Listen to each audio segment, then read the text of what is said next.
أما بعد فأعوذ بالله من الشيطان الرجيم بسم الله الرحمن الرحيم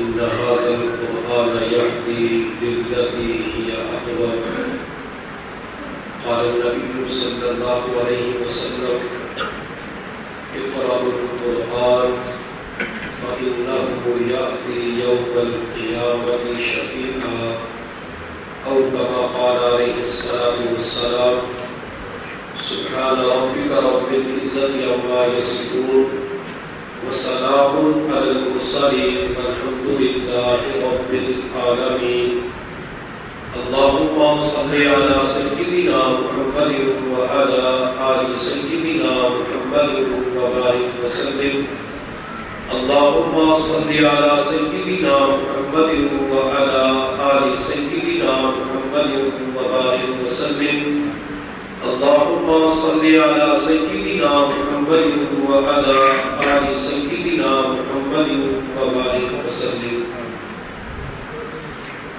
اللہ رب العزت نے مختلف مخلوقات پیدا فرمائی ہے. تمام مخلوقات کو اللہ رب العزت نے پیدا ہونے سے قبل ضروریات زندگی کا علم عطا فرما دیا. کوئی بھی مخلوق ایسی نہیں جو ماں کے رحم سے نکل کر، بیج سے نکل کر، انڈے سے نکل کر خارج سے علم حاصل کرے. ہر مخلوق کو پیدا ہونے سے قبل ضروریات زندگی کا علم عطا کر دیا جاتا ہے. چنانچہ ہم معاشرے کے اندر دیکھتے ہیں جو دیسی مرغی ہوتی ہے یہ ہمیشہ کے لیے 21 دن کے لیے انڈوں کے اوپر بیٹھتی ہے. جب 21 دن کی گنتی پوری ہو جاتی ہے تو انڈوں سے اٹھ جاتی ہے. اب مرغی کو 21 دن کی گنتی کا علم کسی انسان نے سکھایا ہے، کسی ادارے نے سکھایا ہے، کسی یونیورسٹی نے سکھایا ہے؟ نہیں، بلکہ اللہ تعالیٰ اس مرغی کو 21 دن کا علم عطا فرماتے ہیں. شہد کی مکھی کو چھتا بنانے کا علم کوئی انسان نہیں سکھاتا بلکہ اللہ رب العزت سکھاتے ہیں. شہد کی مکھی کا چھتا اتنا خوبصورت اور مضبوط ہوتا ہے اگر آسمان سے ایک ہفتہ موسلادھار بارش برستی رہے تو اس چھتے کے اندر پانی کا ایک قطرہ بھی نہیں جا سکتا. یہ مضبوط چھتا بنانے کا علم اللہ رب العزت نے سکھایا. اسی طرح مکڑی کو جالا بنانے کا علم کسی انسان نے نہیں سکھایا، اللہ رب العزت نے سکھایا ہے. اور میرے اللہ نے قرآن عظیم الشان میں فرمایا وَإِنَّ أَوْهَنَ الْبُيُوتِ لَبَيْتُ الْعَنْكَبُوتِ کہ تمام گھروں کے اندر سب سے کمزور گھر مکڑی کا جالا ہوتا ہے. لیکن جب میرا اللہ چاہتا ہے تو مکڑی کے جالے کے ذریعے غار سور کے اندر نبوت اور صداقت کی حفاظت فرما دیتے ہیں. ریشم کے کیڑے کو ریشم بنانے کا علم اللہ رب العزت نے سکھایا. چیونٹی کو ہمدردی اور خیر خواہی کا علم اللہ رب العزت نے دیا. حضرت سلیمان علیہ السلام فضائی سفر کر رہے تھے. سلیمان علیہ السلام کے جی میں آیا کہ زمینی سفر کرو. حضرت سلیمان علیہ السلام نے اپنے جہاز کو، اگرچہ تخت کہا جاتا ہے، لوگ کہتے ہیں کہ جہاز تو چند سالوں کی پیداوار ہے، لیکن جب ہم انبیاء کرام کی زندگیوں کے اندر دیکھتے ہیں اللہ نے اپنے نبی سلیمان علیہ السلام کو جہاز عطا فرمایا تھا. اور اس جہاز کے اوپر کتنے افراد سوار ہوتے تھے؟ 70,000 انسان سوار ہوتے تھے اور 70,000 جنات سوار ہوتے تھے. 1,40,000 افراد اس تخت اور جہاز کے اوپر سوار ہوتے تھے. سلیمان علیہ السلام نے تخت کو حکم دیا کہ زمین کی طرف جاؤ. زمین پہ آئے. حضرت سلیمان علیہ السلام نے زمین پہ لشکر کے ساتھ چلنا شروع کیا. دوسری جانب چیونٹیاں اپنے بلوں سے باہر نکل کر رزق کی تلاش میں جا رہی تھی، ایک چونٹی جو سب سے ذہین اور سمجھدار تھی، وہ ایک اونچی چٹان کے اوپر کھڑے ہو کر گرد و پیش کے حالات کا جائزہ لے رہی تھی۔ جب چونٹی کی نظر سلیمان علیہ السلام کے لشکر پہ پڑی، یہ چونٹی اتنی سمجھدار تھی کہ اس نے ایک طرف سلیمان علیہ السلام کے ادب کا خیال رکھا، سلیمان علیہ السلام کے مقام کا خیال رکھا، اور دوسری طرف اپنی برادری کی جان کا خیال رکھا۔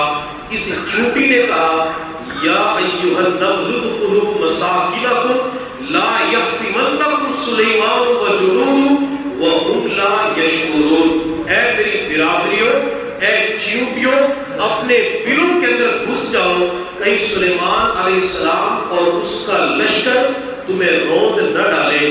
جو گھوڑوں کے اوپر بیٹھنے والے ہوتے ہیں، زمین پہ چل رہے ہوتے ہیں، انہیں نہیں پتا کہ نیچے والی مخلوق کون سی ہے۔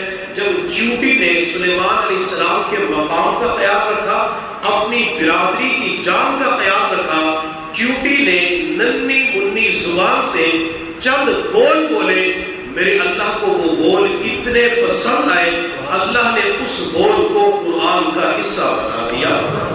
بلکہ اس چیونٹی کی وجہ سے اللہ نے پوری سورت 19ویں پارے کے اندر سورۃ النمل کے نام سے اتار دی۔ تو چیونٹی کو خیر خواہی کا علم کس نے دیا؟ اللہ رب العزت نے دیا۔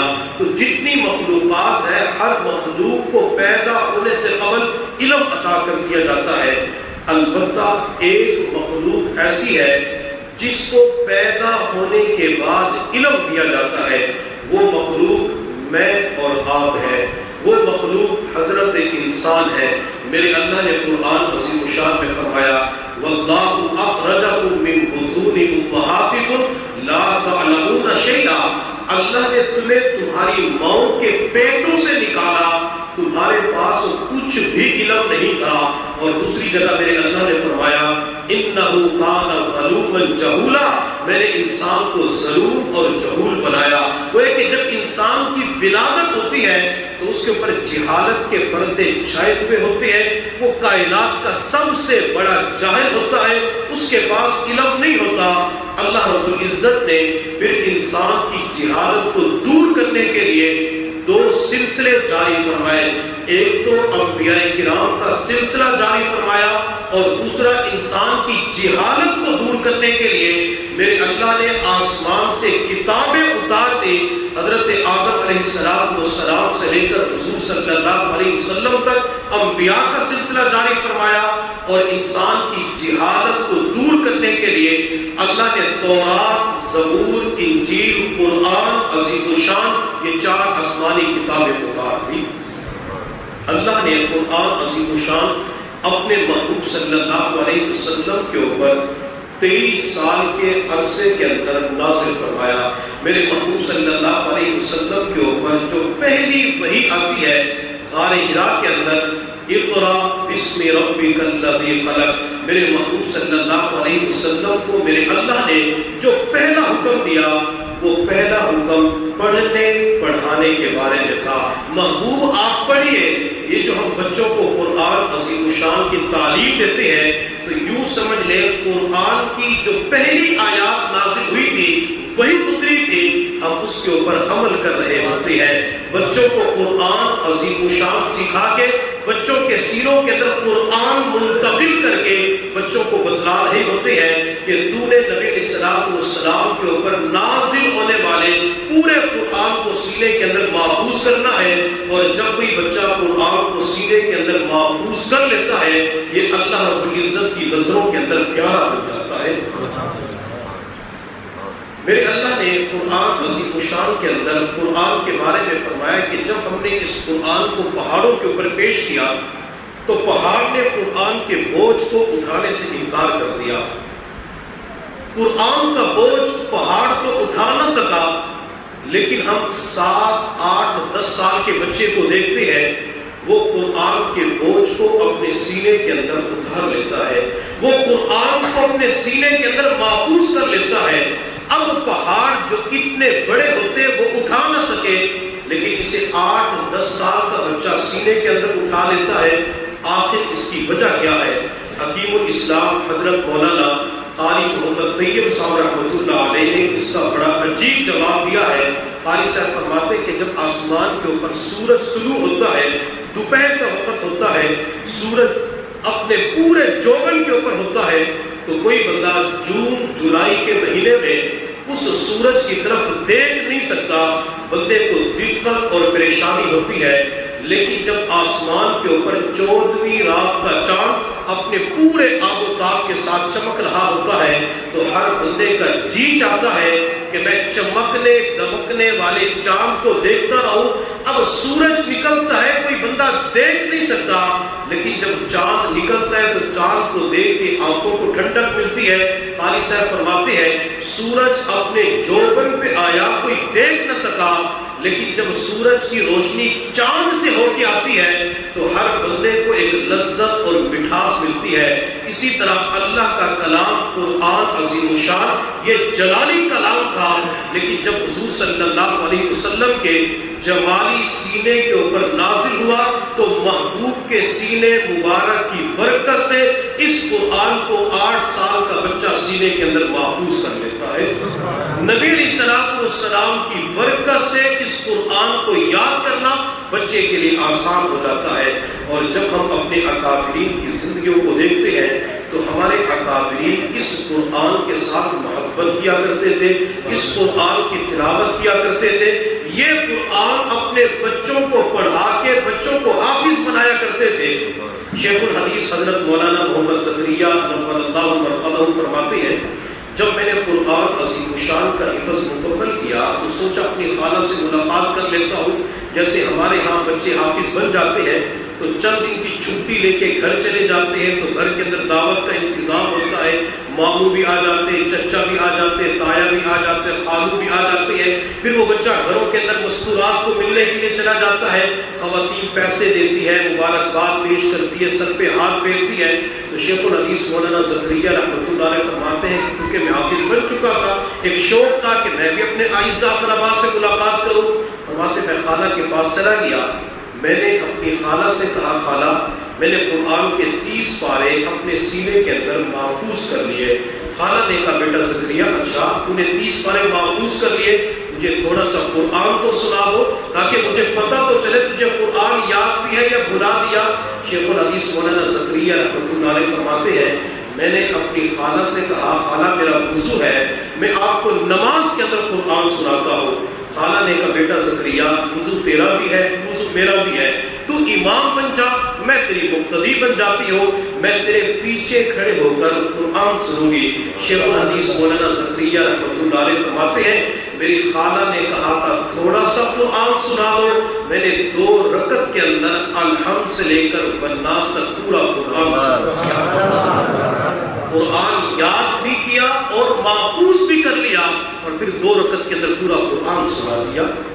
حضرت مصعب بن قدام رحمۃ اللہ علیہ فرماتے میں مسجد کے اندر داخل ہوا، میں نے ایک بندے کو دیکھا وہ نماز پڑھ رہا تھا، نماز کے اندر تلاوت کر رہا تھا، مجھے اس کی قرات اچھی لگی، وہ قرآن پڑھتا رہا، میں قرآن سنتا رہا، وہ قرآن پڑھتا گیا، میں قرآن سنتا گیا، حتی قرأ ثلث القرآن، یہاں تک کہ اس بندے نے قرآن کا 1 ثلث پڑھ لیا، یعنی 10 پارے تلاوت کر لیے۔ فرماتے میرا خیال یہ تھا اب تو یہ بندہ رکوع کرے گا، لیکن اس نے رکوع نہیں کیا، حتی قرأ نصف القرآن، یہاں تک کہ آدھا قرآن پڑھ لیا، 15 پارے تلاوت کر لیے۔ فرماتے میرا خیال یہ تھا کہ اب تو یہ بندہ رکوع کرے گا، لیکن اس نے رکوع نہیں کیا، حتی قرأ القرآن کلہ فی رکعۃ واحدہ، 1 رکعت کے اندر پورا قرآن پڑھ لیا۔ فلما انصرف، جب اس بندے نے سلام پھیرا، فرأیتہ، میں نے اپنی گناہگار آنکھوں سے دیکھا وہ وقت کے امام اعظم ابو حنیفہ رحمۃ اللہ، حضرت مولانا یوسف بنولی رحمۃ اللہ علیہ فرماتے ہیں کہ ایک دن مدرسے کے اندر جمعۃ المبارک کا دن تھا، فجر کے بعد میں نے اپنے یومیہ معمولات کی پابندی کی، معمولات جب ختم ہوئے اشراق کا وقت ہو گیا، میں نے اشراق کے نفل پڑھے، میں نے سوچا میرے پاس وقت ہے، اسباب کی چھٹی ہے، میں قرآن پڑھ لیتا ہوں۔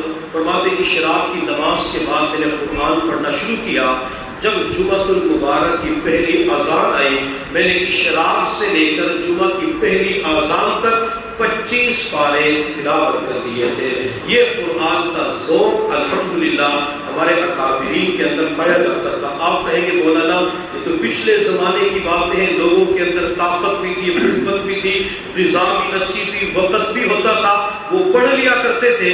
کیا قریب کے زمانے کے اندر کوئی ایسی شخصیات بھی گزری ہے جنہوں نے چند گھنٹوں کے اندر 2 رکعت کے اندر پورا قرآن پڑھ لیا ہو؟ ہمارے ملتان کے اندر ایک ادارہ ہے جامعہ رحمانیہ کے نام سے، اس کے محتمم تھے حضرت مولانا قاری عبداللہ ملتانی رحمۃ اللہ علیہ۔ ان کا قرآن کا فیض پورے علاقے کے اندر مختلف دیہاتوں کے اندر پھیلا ہے۔ قاری صاحب ایک مرتبہ عمرے کے سفر پہ تشریف لے گئے، فرماتے جب قاری صاحب جہاز کے اندر بیٹھ گئے اور جہاز نے رن وے سے اڑان لی، یہ جہاز فضا کے اندر بلند ہوا، قاری صاحب کی منزل پختہ تھی، انہوں نے قرآن پڑھنا شروع کر دیا۔ فرماتے سفر طے ہوتا رہا اور میں قرآن پڑھتا رہا، حتیٰ کہ ہوائی جہاز کے اندر اعلان ہوا کہ ہم فلاں ملک کے فلاں ایئرپورٹ کے اوپر اترنے والے ہیں۔ اس وقت قاری صاحب نے الحمد سے لے کر والناس تک پورا قرآن پڑھا تھا۔ بندہ پاکستان سے جدہ جاتا ہے، مدینہ طیبہ جاتا ہے، تقریباً 4.5 گھنٹے کی فلائٹ ہوتی ہے، یہ 5 گھنٹے کی فلائٹ ہوتی ہے، وہ ہے کہ 4.5-5 گھنٹے کے اندر پورے قرآن کو ختم کر لیا تھا۔ ہم امام اعظم ابو حنیفہ رحمۃ اللہ علیہ کے بارے میں پڑھتے ہیں کہ وہ عشاء کے وضو سے فجر کی نماز پڑھا کرتے تھے اور ماہ رمضان المبارک کے اندر 63 مرتبہ قرآن کا ختم کیا کرتے تھے۔ پچھلے سال بھاولپور علاقے کے اندر ایک بندے نے ماہ رمضان المبارک میں 70 مرتبہ قرآن کا ختم کیا ہے۔ 70 مرتبہ قرآن کا ایک مہینے کے اندر ختم کرنے والے حضرات اب بھی موجود ہیں، اور میں نے ان گنہگار آنکھوں سے ایسے نوجوانوں کو ماہ رمضان المبارک کے اندر اعتکاف کرتے ہوئے دیکھا جنہوں نے 10 دن کا اعتکاف کیا اور 10 دن کے اندر 10 مرتبہ پورے قرآن کا ختم کر دیا۔ ایسے بھی لوگ، ایسی خواتین، ایسے نوجوان آج بھی الحمدللہ موجود ہیں جن کے اندر قرآن کا ذوق پایا جاتا ہے، قرآن کا شوق پایا جاتا ہے۔ حضرت عبداللہ بن مبارک رحمۃ اللہ علیہ فرماتے ہیں میں حج کر کے واپس آ رہا تھا، میں نے جنگل کے اندر پڑاؤ ڈالا ہوا تھا، میری نظر ایک سواری کے اوپر پڑی، اس سواری کے اوپر کوئی خاتون سوار تھی، وہ سواری میرے قریب آئی تو میں نے سواری کے اوپر خاتون سے پوچھا کہ آپ جنگل کے اندر اکیلی کیا کر رہی ہو؟ اس خاتون نے عبداللہ بن مبارک کے سوال کا جواب تو دیا، اپنی زبان میں نہیں دیا بلکہ قرآن کی آیت پڑھ کے جواب دیا، میں یضلل اللہ فلا ہادی لہ۔ حضرت عبداللہ بن مبارک فرماتے میں سمجھ گیا کہ یہ عورت راستہ بھول چکی ہے۔ میں نے اس خاتون سے دوسرا کویسچن کیا، سوال کیا کہ آپ کہاں سے آ رہی ہو؟ اس خاتون نے سوال کا جواب قرآن کی آیت پڑھ کے دیا، وَأَتِمُّ الْحَجَّ وَالْعُمْرَةَ لِلَّهِ۔ فرماتے میں سمجھ گیا کہ یہ عورت حج اور عمرہ کر کے آ رہی ہے۔ میں نے تیسرا سوال کیا کہ آپ نے کہاں جانا ہے؟ اس خاتون نے قرآن کی آیت پڑھ کے جواب دیا، ادخلوا مصر ان شاء اللہ آمنین۔ فرماتے میں سمجھ گیا کہ اس عورت نے شہر کے اندر جانا ہے۔ میں نے اگلا سوال کیا شہر کے اندر کس سے ملنا ہے؟ اس خاتون نے پھر قرآن کی آیت پڑھی، المال والبنون زینت الحیات الدنیا۔ فرماتے میں سمجھ گیا شہر کے اندر اس کا مال بھی ہے، اللہ نے نرینہ اولاد بھی عطا کی ہے۔ میں نے پوچھا بیٹوں کے نام کیا ہے؟ اس خاتون نے پھر قرآن کی آیت پڑھی، ابراہیم و اسماعیل و اسحاق۔ فرماتے میں سمجھ گیا اللہ نے اس کو 3 بیٹے عطا فرمائے ہیں، ایک کا نام ابراہیم ہے، دوسرے کا نام اسماعیل ہے اور تیسرے کا نام اسحاق ہے۔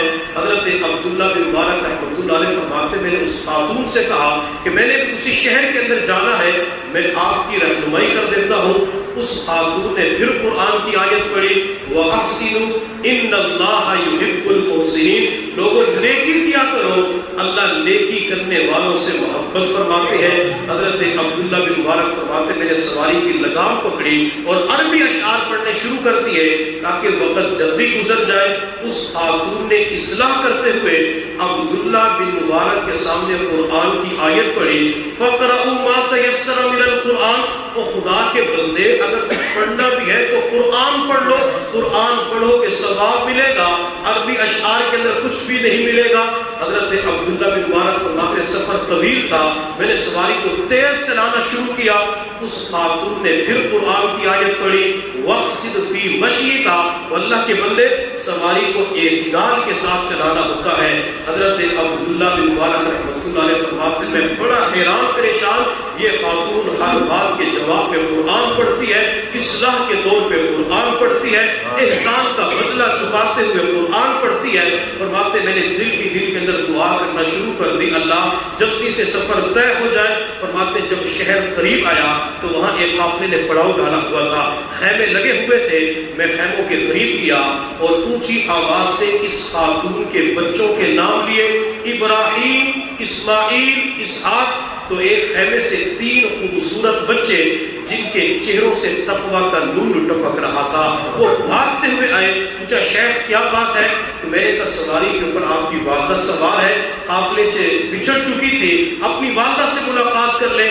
وہ بچے دوڑتے ہوئے والدہ کے پاس گئے، والدہ سے ملاقات کی تو والدہ نے بچوں کے سامنے قرآن کی آیت پڑھی وَيُطْعِمُونَ الطَّعَامَ عَلَىٰ حُبِّهِ مِسْكِينًا وَيَتِيمًا وَأَسِيرًا، اشارہ اس بات کی طرف تھا کہ عبداللہ بن مبارک مسافر ہے، اس مسافر کو کھانا کھلا دو۔ بچے دوڑ کے خیمے کے اندر گئے، وہاں سے ڈرائی فروٹ اٹھا کے لائے، دسترخوان پہ رکھے، عبداللہ بن مبارک سے کہا کہ آپ کچھ کھا لے۔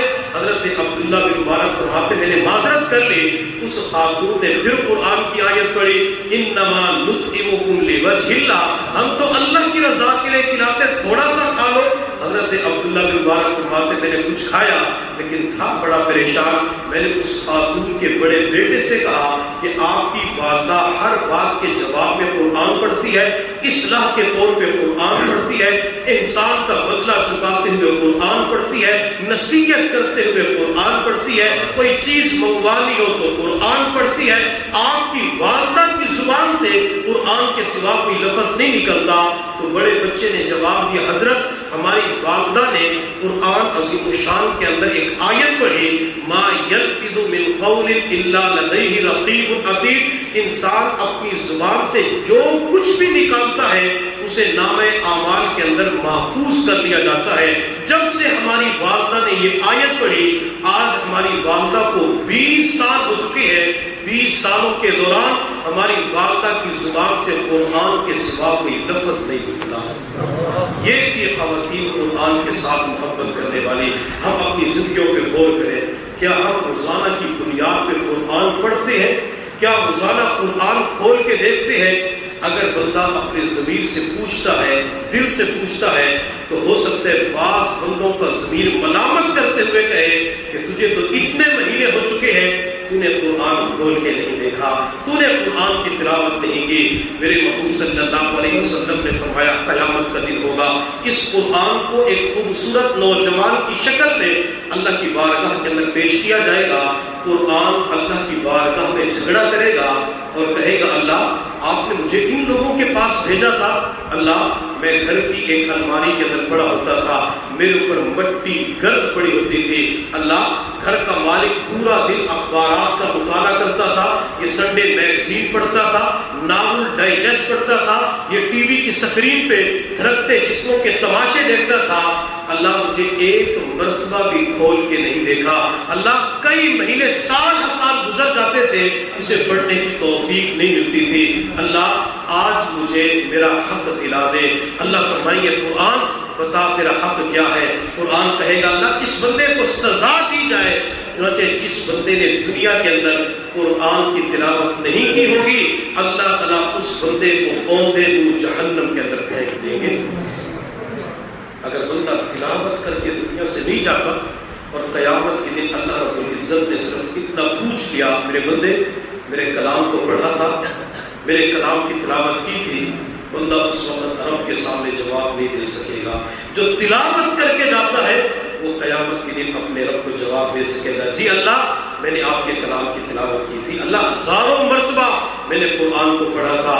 امام شعبہ رحمۃ اللہ علیہ جو اپنے وقت کے امیر المؤمنین فی الحدیث تھے، جب ان کا آخری وقت آیا آپ نے بچوں کو بلایا اور بچوں کو بلا کے فرمایا گھر کے ایک کونے کی طرف اشارہ کر کے بیٹا گھر کے اس کونے کے اندر کبھی گناہ نہ کرنا، کبھی یہاں اللہ کی نافرمانی نہ کرنا۔ تو بچوں نے امام شعبہ رحمۃ اللہ علیہ کے چہرے کی طرف دیکھا اور دیکھ کر کہنے لگے ابو آپ ہمیں یہ بھی تو کہہ سکتے تھے بیٹا وہاں گناہ نہ کرنا، بیٹا اس کمرے کے اندر گناہ نہ کرنا، ابو آپ یہ بھی تو کہہ سکتے تھے بیٹا زندگی کے اندر کبھی گناہ نہ کرنا، اللہ کی نافرمانی نہ کرنا، ابو آپ گھر کے اس کونے کو مختص کر کے وصیت کیوں فرما رہے ہیں؟ امام شعبہ رحمۃ اللہ علیہ نے فرمایا بیٹا میں نے گھر کے اس کونے کے اندر بیٹھ کر تقریباً 6000 مرتبہ قرآن کا ختم کیا ہے۔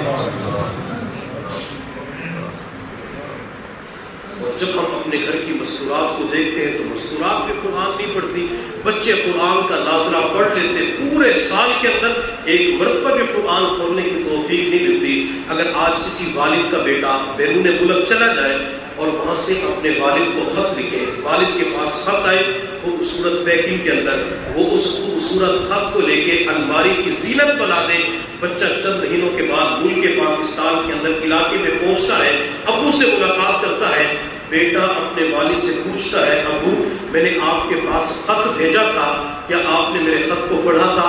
تو والد آگے سے جواب دیتا ہے بیٹا تیرا خط اتنا خوبصورت تھا، پیکنگ اتنی خوبصورت تھی، تو میں نے کہا اس پیکنگ کو کیا کھولنا، الماری کی زینت بنا دیا۔ تو بچے کے دل کے اوپر چوٹ لگتی ہے، بچہ رو کے کہتے ہیں ابو میں نے خط لکھنے کے لیے کاغذ لیا، قلم لیا، وقت نکالا، میں نے خط بھیجنے کے لیے پیسوں کا انتظام کیا، لیکن آپ نے میرے خط کو کھول کے نہیں دیکھا۔ بچہ اس وقت رونا شروع کر دیتا ہے۔ یوں سمجھ لے یہ قرآن عظیم و شان میرے اور آپ کے پاس اللہ کی جانب سے ایک خط آیا ہوا ہے، اللہ کی جانب سے میسج آیا ہوا ہے۔ اللہ نے قیامت کے دن ہم سے پوچھنا ہے میرے بندے میں نے تیرے پاس اپنے ایک میسج بھیجا تھا، تو نے میرے میسج کو کھول کے دیکھا تھا، میسج کو کھول کے پڑھا تھا؟ یہ بندہ آگے سے جواب دے اللہ میرے پاس تو وقت ہی نہیں تھا، میرے پاس تو فرصت ہی نہیں تھی۔ تو پھر اس بندے کا کیا بنے گا؟ ہمیں چاہیے کہ روزانہ کی بنیاد پہ قرآن عظیم و شان کی تلاوت کیا کریں۔ میں یہ نہیں کہتا کہ روزانہ کا ایک پارہ پڑھیں، آدھا پارہ پڑھ لیا کریں، آدھا پارہ نہیں پڑھ سکتے روزانہ ایک رکوع پڑھ لیا کریں۔ اگر کسی بندے کے لیے ایک رکوع کا پڑھنا مشکل ہو وہ روزانہ صرف ایک آیت پڑھ لیا کرے۔ ایک آیت پڑھنا کسی بندے کے لیے دشوار ہے وہ روزانہ وضو کر کے قرآن اٹھا کے سینے کے ساتھ لگائے، اپنی آنکھوں پہ رکھے، پیار کر کے اپنی جگہ پہ رکھ دے۔ اگر کوئی بندہ روزانہ کی بنیاد پہ اتنا بھی اللہ کے کلام کے ساتھ محبت کا اظہار کر لے تو مجھے اللہ رب العزت کی ذات سے قوی امید ہے اللہ تعالیٰ اسے کلام اللہ کی تلاوت کی توفیق عطا فرمائیں گے۔ مکہ مکرمہ کے اندر عکاظ نامی جگہ پہ ایک میلہ لگتا تھا، اس میلے کے اندر بڑے بڑے شعراء آتے، جہاں مختلف آئٹم مختلف چیزیں بیچی جاتی تھی تو وہاں شعراء اپنا کلام بھی پڑھتے تھے۔ جس شاعر کا کلام عمدہ ہوتا، ٹاپ پہ آتا، اس شاعر کے کلام کو بیت اللہ کی دیوار کے اوپر اویزہ کر دیا جاتا تھا، پورا سال وہ کلام بیت اللہ کی دیواروں کے ساتھ لٹکا رہتا۔ اس موقع پہ ایک شاعر آیا لبید نے اتنا بہترین کلام پڑھا کہ وقت کے بڑے بڑے شعراء نے اپنی پیشانی لبید کے قدموں پہ رکھ دی۔ لبید مسجود الشعراء بن گیا، لوگ حیران کہ شعراء نے اپنی پیشانی لبید کے قدموں پہ رکھ دی۔ اس کے کلام کو بیت اللہ کی دیوار کے اوپر اویزہ کیا گیا۔ بعد کے اندر اللہ رب العزت نے لبید کو ایمان کی دولت عطا فرمائی۔ حضرت عمر فاروق رضی اللہ تعالی عنہ نے ایک مرتبہ لبید سے کہا لبید تو اتنا بہترین کلام پڑھتا تھا کہ تیرے کلام کو سن کر وقت کے شعراء نے تجھے سجدہ کیا تھا، لبید ذرا وہ کلام تو سنا، وہ اشعار تو سنا، تو اشعار کلام کیسے پڑھتا تھا؟ لبید نے اپنا سر جھکایا، کافی دیر سوچتا رہا، کافی دیر کے بعد سر اٹھا کے ٹھنڈی آہ کھینچی، اور آہ کھینچنے کے بعد عمر کے چہرے کی طرف دیکھ کے کہا عمر کیا قرآن کے بعد لبید کے کلام کی حاجت رہی ہے؟ عمر اب تو قرآن نازل ہو چکا ہے، اب تو اللہ نے قرآن دے دیا، قرآن کے بعد اب کلام کی ضرورت نہیں ہے، قرآن کے بعد میری شاعری کی ضرورت نہیں ہے، اللہ نے کلام دے دیا، قرآن دے دیا، قرآن پڑھو، اللہ قرآن کی برکت سے دل کی دنیا کو بدل کے رکھ دیں گے۔ اور یہ قرآن عظیم الشان وہ کتاب ہے جو لوگوں کو عزت عطا کرتی ہے۔ بچے کے سینے میں قرآن محفوظ ہو جاتا ہے، اللہ تعالیٰ اسے عزت عطا فرما دیتے ہیں۔ یہی بچہ ہوتا ہے جوانی کی دہلیز پہ قدم رکھتا ہے، اللہ تعالیٰ اسے مسلح عطا فرما دیتے ہیں، اللہ کبھی اسے منبر عطا فرما دیتے ہیں، اللہ رب العزت کبھی لوگوں کے سامنے قرآن سنانے کی توفیق عطا فرما دیتے ہیں۔ جس نے قرآن عظیم الشان کو یاد کیا، جس نے قرآن عظیم الشان کے ساتھ دوستی لگائی، اللہ تعالیٰ اسے دنیا کے اندر عزتیں ضرور عطا فرماتے ہیں۔ میرے محبوب صلی اللہ علیہ وسلم نے ارشاد فرمایا، ان اللہ یرفع بہذا الکتاب اقواما ویضع بہ آخرین۔ اللہ قرآن کی وجہ سے لوگوں کو بلندی عطا کرتے ہیں، اور جب کوئی کلام اللہ کو چھوڑ دیتا ہے یا جس کے سینے کے اندر قرآن ہوتا ہے ان کے ساتھ بے عزتی کا معاملہ کیا جاتا ہے، اللہ تعالیٰ دنیا کے اندر ان لوگوں کو ذلیل کر کے رکھ دیتے ہیں۔ کل ملتان کے اندر ایک پروگرام تھا، تو جنگ کے علاقے سے مفتی صاحب آئے ہوئے تھے، ان کے بھتیجے کا ختم تھا، تو وہ مفتی صاحب اس بیان کے اندر فرمانے لگے کہ یہ بچہ ہمارے خاندان کے اندر 23واں حافظ قرآن بنا ہے۔ 22 بچے پہلے حافظ بن چکے ہیں، اب یہ 23واں بچہ ہمارے خاندان کے اندر حافظ بنا ہے۔ مفتی صاحب نے پھر فرمایا کہ میرے والد صاحب نے مجھے وصیت کی تھی کہ بیٹا 2 چیزوں کا اہتمام کرنا، اللہ کبھی غربت کے اندر مبتلا نہیں فرمائیں گے، اللہ کبھی ذلیل نہیں ہونے دیں گے۔ ایک تو صلہ رحمی کا اہتمام کرنا، کسی کے ساتھ بول چال ختم نہ کرنا، اور دوسرا جن کے سینوں کے اندر قرآن ہے، علم ہے، ان کو عزت کی نگاہ سے دیکھنا۔ جب تک تم ان 2 چیزوں پہ عمل کرتے رہو گے اللہ تمہیں عزت عطا فرمائیں گے۔ ہم بعض مرتبہ لوگوں کی باتوں کے اندر آ کے کہنا شروع کر دیتے ہیں یہ تو ملا ہے، یہ فلاں ہے، وہ ہے کہ ان کو عزت کی نگاہ سے نہیں دیکھا جاتا۔ جس کے سینے کے اندر قرآن ہوتا ہے ہم اس کو برادری کی حیثیت سے نہ دیکھیں، اس کو قد کاٹ کی حیثیت سے نہ دیکھیں، اس کے رنگ کی وجہ سے نہ دیکھیں یہ کس کا بیٹا کس برادری سے تعلق رکھنے والا، ہم اس نیت سے دیکھا کریں کہ اس کے سینے کے اندر اللہ کا کلام ہے، اس کے سینے کے اندر قرآن عظیم الشان ہے۔ جس بچے کے سینے کے اندر قرآن ہوتا ہے اگر اسے عزت کی نگاہ سے دیکھا جاتا ہے تو میں یہاں پہ ایک بات عرض کر دیتا ہوں، جو طالب علم کو عزت کی نگاہ سے دیکھے گا اللہ اس کی نسلوں کے اندر بچوں کو قرآن کا حافظ بنائے گا۔ بچوں کو عزت کی نگاہ سے دیکھیں، آپ کے بیٹے کو اللہ حافظ بنائے گا، کسی کے بھتیجے کو اللہ حافظ بنائے گا، کسی کے بھانجے کو اللہ حافظ بنائے گا، کسی کا پوتا حافظ بنے گا، کسی کا نواسا حافظ بنے گا۔ اور جب کوئی بندہ اپنے بیٹے کو یا اپنے خاندان کے اندر خرچ کر کے کسی کو حافظ بنا دیتا ہے یہ 30 بارے سینے کے اندر محفوظ کرتا ہے۔ اللہ جہاں اس حافظ قرآن کو انعامات عطا فرماتے ہیں اللہ تعالیٰ خرچ کرنے والوں کو بھی انعامات عطا فرماتے ہیں۔ قیامت کا دن ہوگا میرا اللہ حافظ قرآن سے فرمائے گا یہ 10 لوگ کھڑے ہوئے ہیں جنہوں نے تیرے اوپر خرچ کیا تھا، تجھے محبت کی نگاہ سے دیکھتے تھے، تو جس کی طرف ہاتھ کی انگلی سے اشارہ کرے گا میں تیری وجہ سے اس بندے کے اوپر جنت کو واجب کروں گا۔ خرچ کرنے کی وجہ سے حافظ قرآن کے ساتھ تعاون کی وجہ سے اللہ بچے کی شفاعت کو ان لوگوں کے حق میں قبول فرمائیں گے۔ اور جو استاد قرآن پڑھاتے ہیں اللہ قیامت کے دن انہیں بھی اعزاز عطا فرمائیں گے۔ حضرت مولانا یوسف بنوری رحمۃ اللہ علیہ دور حدیث کے طلباء کے سامنے ایک حدیث بیان کیا کرتے تھے، جب قیامت کا دن ہوگا اللہ رب العزت فرمائیں گے یا معشر العلماء یا معشر الحفاظ، تو سارے علماء قراء حفاظ کھڑے ہو جائیں گے۔ اللہ رب العزت فرمائیں گے میرے بندو آج میں نے تمہارے گناہوں کو نیکیوں کے اندر تبدیل فرما دیا، جاؤ میں نے تمہارے اوپر جنت کے دروازے کھول دیے۔ اب یہ انعام کیوں ملے گا؟ چونکہ انہوں نے دنیا کے اندر قرآن پڑھایا تھا، انہوں نے قرآن کی تعلیم دی تھی۔ اگر قرآن پڑھاتے ہوئے زندگی گزارتے ہوئے کوئی گناہ بھی ہو جاتا ہے تو اللہ تعالیٰ ان کے گناہوں کو نیکیوں کے اندر تبدیل فرما کے جنت کا فیصلہ فرما دیں گے۔ عزت کی نگاہ سے دیکھا کریں اللہ تعالیٰ عزت عطا فرمائیں گے۔ اور ایک حدیث کے اندر نبی علیہ السلام نے ارشاد فرمایا قیامت کا دن ہوگا اللہ رب العزت فرمائیں گے جو لوگ دنیا کے اندر نابینا تھے آنکھوں کی نعمت سے محروم تھے وہ میرے عرش کے قریب آ جائیں۔ اللہ ان سب اندھوں کو عرش کا سایہ عطا فرمائیں گے اور ان کا سردار حضرت شعیب علیہ السلام کو بنا دیا جائے گا۔ پھر میرا اللہ فرمائے گا دنیا کے اندر جو لوگ بیمار رہتے تھے وہ ایک موذی مرض کے اندر مبتلا ہو چکے تھے، اسی مرض کے اندر کئی سال بیمار رہ کے انتقال ہوا، وہ کھڑے ہو جائے۔ میں یہاں پہ بیماری کے حوالے سے ایک بات عرض کرتا ہوں، بعض مرتبہ ڈاکٹر علاج کر دیتے ہیں کہ آپ کا علاج نہیں ہو سکتا، پریشان نہ ہوا کریں، ہم اللہ کی بارگاہ میں دعاؤں کا اہتمام کیا کریں۔ جو اللہ بیماری بھیج سکتا ہے وہ اللہ ختم بھی فرما سکتا ہے۔ حضرت ایوب علیہ السلام 16-17 سال تک بستر کے اوپر پڑے رہے، بیمار رہے۔ حضرت ایوب علیہ السلام نے ایک دعا مانگی، اللہ نے 16 سال کی بیماریوں کو ختم فرما دیا۔ وہ دعا کیا تھی؟ رب انی مسنی الضر وانت ارحم الراحمین، جو قرآن عظیم الشان کے اندر موجود ہے۔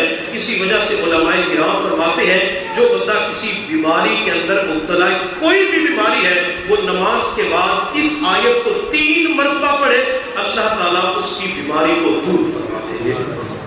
اور جب ہمارے خاندان کے اندر، برادری کے اندر کوئی بندہ بیمار ہو جائے ہم اس کی بیمار کرسی کے لیے جاتے ہیں۔ میرے پیغمبر نے فرمایا جب کوئی بندہ بیمار کرسی کے لیے جاتا ہے صبح کے وقت تو شام تک 70,000 فرشتے اس کی مغفرت کی دعا کرتے ہیں۔ شام کے وقت بیمار کرسی کے لیے جاتا ہے تو صبح تک 70,000 فرشتے مغفرت کی دعا کرتے ہیں۔ جب ہم کسی مریض کے پاس جائیں تو مریض کے پاس بیٹھ کر 3 مرتبہ یا 7 مرتبہ یہ دعا پڑھ لے، اگر اس کی موت کا وقت نہیں آیا اللہ اس دعا کی برکت سے اسے شفا ضرور عطا فرمائیں گے۔ یہ بات میری نہیں ہے، میرے استاد اور پیر کی جاری کردہ بات نہیں، بلکہ حضور صلی اللہ علیہ وسلم کا فرمان عظیم الشان۔ جب کوئی بندہ مریض کے پاس بیٹھ کر یہ دعا پڑھتا ہے، اسأل اللہ العظیم رب العرش العظیم ان یشفیک، اسأل اللہ العظیم رب العرش العظیم ان یشفیک، اسأل اللہ العظیم رب العرش العظیم ان یشفیک۔ جو مریض کے پاس بیٹھ کر یہ دعا پڑھے گا اللہ اس مریض کو ضرور شفا عطا فرمائیں گے۔ اگر ہم مریض کے پاس نہیں جا سکتے، موبائل فون کے اوپر بیمار کرسی کرتے ہیں تو سلام دعا کرنے کے بعد یہی دعا موبائل کے اوپر 3 مرتبہ پڑھ لے یا 7 مرتبہ پڑھ لے، انشاءاللہ اللہ تعالیٰ اس دعا کی برکت سے اس مریض کو ضرور صحت عطا فرما دیں گے۔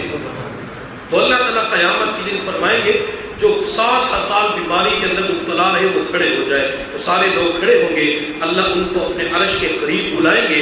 ان سب کا سردار اللہ تعالیٰ حضرت ایوب علیہ السلام کو بنائیں گے۔ پھر میرا اللہ فرمائے گا علماء تو راہ کھڑے ہو جاؤ، میں نے آج تم سے خدمت لینی ہے۔ سارے علماء طلباء راہ کھڑے ہو جائیں گے، عرض کریں گے اللہ یہ قرآن کی خدمت تو دنیا کے اندر تھی، اللہ مسجد مدرسے کی خدمت تو دنیا کے اندر تھی، اللہ یہاں پہ کیا خدمت ہوگی؟ میرا اللہ فرمائے گا جن لوگوں نے دنیا کے اندر تمہارے ساتھ تعاون کیا تھا تم ان کی شفاعت کرو، میں تمہاری شفاعت کو قبول کر کے ان کے لیے جنت کو واجب کر دوں گا۔ یہ جو ہم علماء کے ساتھ، مدارس کے ساتھ، مساجد کے ساتھ تعاون کرتے ہیں اسے ہلکا نہ سمجھا کریں، یہ اللہ رب العزت کی جانب سے ایک نعمت عظمیٰ کی بندے کو توفیق ملتی ہے کہ اللہ بندے کے مال کو اپنے گھر کے لیے قبول فرما لیتے ہیں، اللہ بندے کے مال کو اپنے دین کے لیے قبول فرما لیتے ہیں۔ جب بھی مسجد مدرسے کے اوپر خرچ کرے یا قاری صاحب کو ہدیہ دیتے ہیں، قاری صاحب کو تنخواہ دی جاتی ہے تو خوش دلی کے ساتھ خرچ کیا کرے، اللہ تعالیٰ خرچ کرنے والے کو کبھی غربت کے اندر مبتلا نہیں فرماتے۔ امام غزالی رحمۃ اللہ علیہ فرمایا کرتے تھے میں نے پوری کائنات کے اندر ایک بندے کو تلاش کیا، وہ بندہ مجھے پوری کائنات کے اندر مل نہ سکا جس نے مسجد مدرسے دین کے اوپر خرچ کیا اور پھر وہ غریب ہو گیا ہو، ایسا نہیں ہو سکتا۔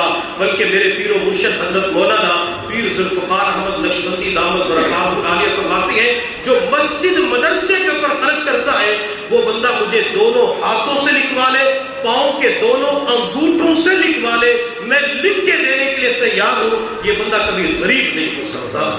ایک اللہ والے کی زبان سے نکلا ہوا ملفوظ ہے اور اللہ اپنے پیاروں کی زبان سے نکلنے والے بول کی لاج رکھ لیتے ہیں۔ جو مسجد مدرسے کے اوپر خرچ کرے گا اللہ تعالیٰ اس کے اوپر رزق کی فراوانی فرمائیں گے، اللہ رزق کے اندر کشادگی پیدا فرمائیں گے۔ اور یہ جو آپ کے علاقے کے اندر ادارہ ہے، مدرسہ ہے، اگر اہل علاقہ اور مدارس کی بجائے اپنے مدرسے کو ترجیح دیں گے، اپنے مدرسے کے اوپر خرچ زیادہ کریں گے، تو اللہ تعالیٰ انہیں دوہرا اجر عطا فرما دیں گے۔ اور اس کے اوپر باقاعدہ دلیل بھی ہے۔ میرے محبوب صلی اللہ علیہ وسلم نے ایک مرتبہ خواتین کے اندر واز فرمایا۔ حضرت عبداللہ بن مسعود رضی اللہ تعالیٰ عنہ کی بیوی زینب بھی وہاں پہ موجود تھی۔ نبی علیہ السلام نے واز کرتے ہوئے ایک نصیحت ارشاد فرمائی کہ جو اپنے اعزہ اقربا کے اوپر خرچ کرتا ہے اسے صدقے کا ثواب ملتا ہے۔ زینب جب اپنے گھر گئی تو عبداللہ بن مسعود سے کہا کہ نبی علیہ السلام نے یوں فرمایا، تو میں پوچھنا یہ چاہتی ہوں کہ بیوی اپنے خاوند کو صدقہ دے سکتی ہے یا نہیں دے سکتی؟ چونکہ آپ کے آج کل حالات ٹھیک نہیں ہے، میرے پاس پیسہ ہے تو میں چاہتی ہوں اپنے خاوند کو دے دوں، آپ کے حالات ٹھیک ہو جائے۔ حضرت عبداللہ بن مسعود نے فرمایا، زینب مجھے اس مسئلے کے بارے میں علم نہیں ہے۔ حضرت زینب نے کہا اللہ کے نبی سے پوچھ کے آؤ۔ عبداللہ بن مسعود نے کہا کہ میں یہ جرأت نہیں کر سکتا کہ یہ مسئلہ پوچھو، تم خود چلی جاؤ اور مسئلہ معلوم کرو۔ حضرت زینب برقعے کے اندر، پردے کے اندر ملبوس ہو کے نبی علیہ السلام کے دروازے پہ پہنچی۔ دروازہ بند تھا، باہر کھڑی ہو گئی، سوچنے لگی کہ اندر کیسے جاؤں۔ وہاں پہ اور انصاریہ خاتون بھی کھڑی تھی، ان کا بھی یہی مسئلہ تھا۔ تھوڑی دیر کے بعد حضرت بلال رضی اللہ تعالیٰ عنہ وہاں پہ حاضر ہوئے تو زینب نے بلال سے کہا کہ اللہ کے نبی سے یہ مسئلہ معلوم کر کے بتاؤ۔ حضرت بلال نے کہا ٹھیک ہے، مسئلہ معلوم کر لیتا ہوں، لیکن زینب نے کہا کہ اللہ کے نبی کو میرا نام نہیں بتلانا، مسئلہ کس نے پوچھا ہے؟ بلال نے وعدہ کر لیا کہ اللہ کے نبی کو آپ کا نام نہیں بتلاؤں گا۔ حضرت بلال فرماتے جب میں نبی علیہ السلام کی خدمت میں حاضر ہوا تو میں نے عرض کیا کہ باہر دو خواتین کھڑی ہیں اور وہ مسئلہ معلوم کر رہی ہیں کہ بیوی اپنے خاوند کو صدقہ دے سکتی ہے یا نہیں۔ یہ مسئلہ نفلی صدقات کے بارے میں تھا، زکوٰۃ اور واجبی صدقات کے بارے میں نہیں تھا۔ وہ تو واجبی صدقات، زکوٰۃ بیوی خاوند کو نہیں دے سکتی، والدین اولاد کو نہیں دے سکتے، اولاد والدین کو نہیں دے سکتی۔ یہ نفلی صدقے کے بارے میں سوال تھا۔ میرے پیغمبر صلی اللہ علیہ وسلم کے سامنے جب یہ مسئلہ رکھا گیا تو آپ علیہ السلام نے فوراً جواب نہیں دیا۔ اس طرح آج کل لوگ فوراً جواب دے دیتے ہیں، مسئلے کا علم ہو یا نہ ہو، کہتے ہمیں بھی علم ہے، ہم بھی جواب دے سکتے ہیں، لیکن یہ میرے پیغمبر تھے۔ آپ علیہ السلام نے بلال سے فرمایا، بلال مسئلہ کس عورت نے پوچھا ہے؟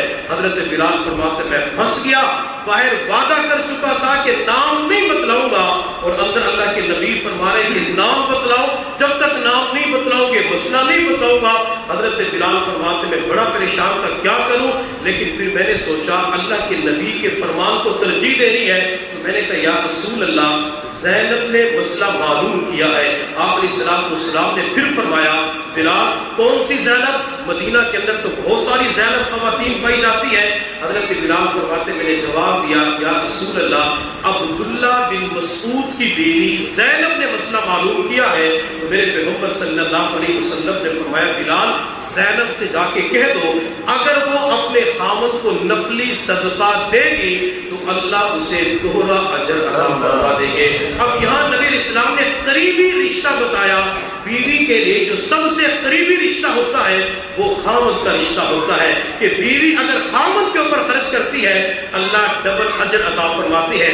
اس ادارے کے قریب جتنی بستیاں ہیں اگر وہ ساری کی ساری اپنے ادارے کے اوپر خرچ کریں گے، مدرسے کے اوپر خرچ کریں گے، اللہ تعالیٰ انہیں بھی دوہرا اجر عطا فرما دیں گے۔